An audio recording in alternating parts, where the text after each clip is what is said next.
Hello மக்களே, இன்றைக்கி காலையில் பிரேக்ஃபாஸ்ட் இட்லி, தேங்காய் சட்னி, தக்காளி தொக்கு அண்டு கிர்னி ஜூஸ் அண்ட் அவ்வளோதான் மக்களே.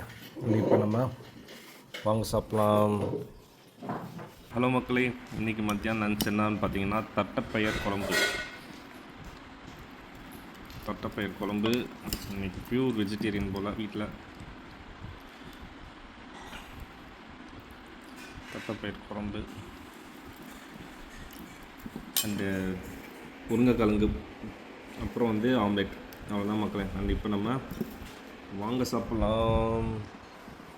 அப்புறம் அம்மா அப்பளம் பொரிச்சு கொடுத்துட்டாங்க. இந்த அப்பளம் சேர்ந்து சாப்பிட்றோம் மக்களே. இன்றைக்கி நைட் டின்னர் என்னென்னு பார்த்தீங்கன்னா சுட சுட இட்லி.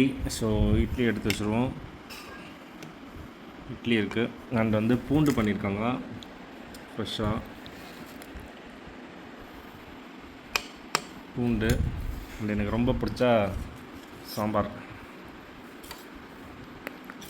மச்சாச்சு. அந்த என்னடா இட்லி இருக்குதுன்னு பார்க்குறீங்களா?